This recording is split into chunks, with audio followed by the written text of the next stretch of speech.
La frase de espíritus encarcelados que aparece en la primera carta de Pedro ha provocado una considerable discusión entre los eruditos de todos los tiempos. Algunos afirman que la referencia es a la gente en tiempos de Noé y en el tiempo en que Pedro escribía la carta serían espíritus sin cuerpo que están en prisión esperando el juicio final. En contra de esta interpretación está el movimiento del pensamiento que pareciera colocar la predicación de Cristo entre su muerte y resurrección. A continuación analizaremos este interesante pasaje. No te alejes. El saber de letras. La palabra espíritu es raramente usada para referirse a los muertos, especialmente en esta forma tan absoluta. Pero comencemos preguntándonos qué significa la palabra predicó. El verbo carece de aclaración, por lo que no podemos determinar el contenido de la predicación.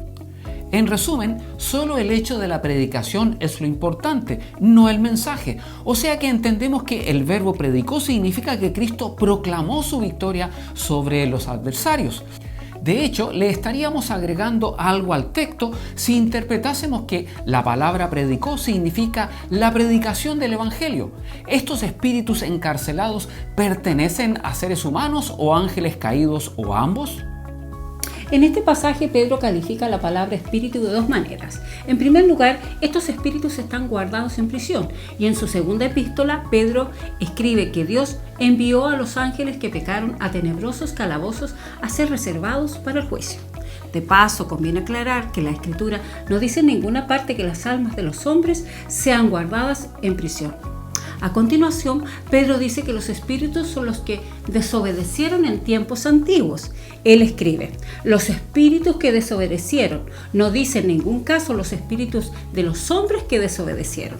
Si tal hubiera sido el caso, Pedro podría haberse referido a las almas de hombres muertos que habían sido desobedientes durante su vida.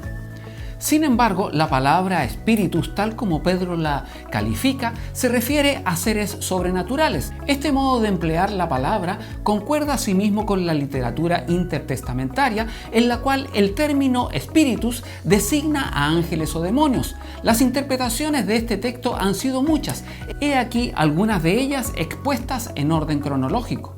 Clemente de Alejandría, allá por el año 200 después de Cristo, enseñó que Cristo fue al infierno en espíritu para proclamar el mensaje de salvación a las almas de los pecadores que estaban allí en prisión desde el diluvio. Agustín, por el año 400, dijo que Cristo preexistente proclamó la salvación mediante Noé a la gente que vivió antes del diluvio. En la segunda mitad del siglo XVI, el cardenal Roberto Bellarmino introdujo una noción que ha sido sostenida por muchos católicos romanos.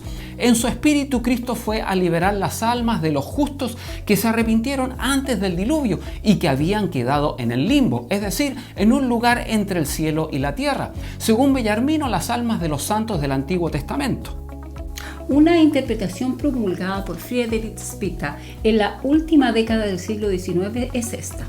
Después de su muerte y antes de su resurrección, Cristo predicó a los ángeles caídos, conocidos también como hijos de Dios, que durante el tiempo de Noé se habían casado con las hijas de los hombres.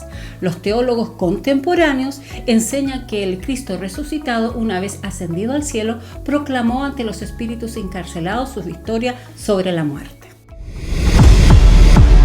El saber de letras.